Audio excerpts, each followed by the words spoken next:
अस्सलामु अलैकुम नाजरीन। अज दा जिहड़ा मेरा मौजू है वो ये है कि सामने तुसी देख रहे हो कि तुहानू टेंट नज़र आ रहे ने, ये की माजरा है।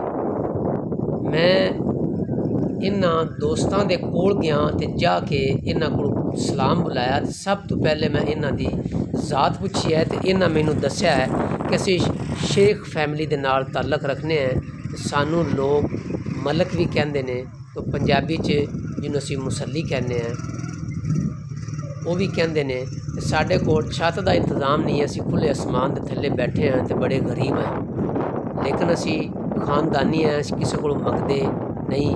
तो मैं इन्हां दी ईद उल इज़हा के मौके पर इन्हां दी वीडियो बनाई ते वो मैं यूट्यूब पर ला दी। तो वो वीडियो इंग्लैंड के दो दोस्तों ने यूके दे विच वो देखी ते उन्हां दो दोस्तों ने इन्हां वास्ते टेंट का इंतज़ाम किया।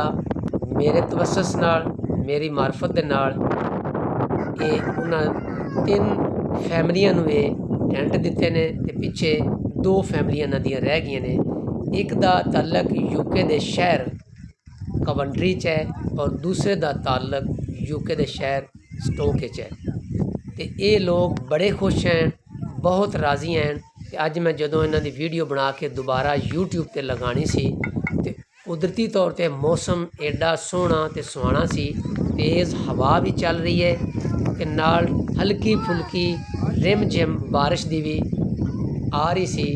ते उदों मैं वीडियो बनानी सी ते मैनू देखदियां नाल ही इतने खुश होए, इतने राज़ी होए कि मैं बयान नहीं कर सकता। तो मेरी अखां चों भी आंसू आ गए कि वाकई ही गरीबां दी इंसान मदद करे तो अल्लाह राज़ी होंदा है, तो गरीब भी राज़ी होंदे ने, तो इंसान वास्ते आखिरत दे दरवाजे खुल जाते हैं।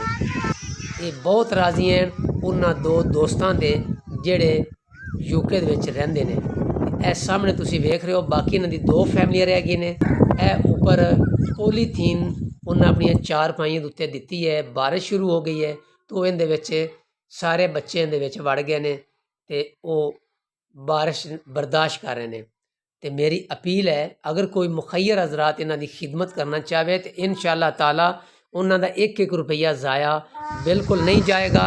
मैं इस चैनल दे विच अपना व्हाट्सअप नंबर दे रहा। इन्हां गरीबां दे कोल ना बिजली है, ना सोलर है, ना ही मोबाइल है।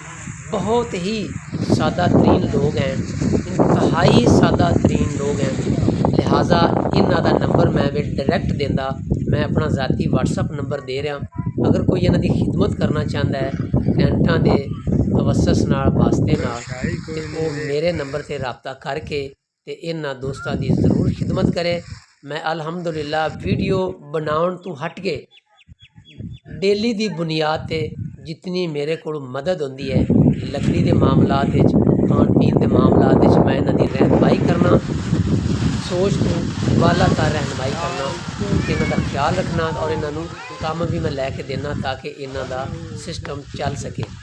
तो मैनू उम्मीद है कोई ना कोई ज़रूर भाई अल्लाह की रज़ा की खातर इन्हां दी मदद करेगा। जेड़े बाकी 2 खानदान बच गए ने, जेड़े सामने नज़र आ रहे हैं छोटे देखो ना, सामने ऊपर पॉलीथीन है और इहदे विच दाखिल हो रहा है।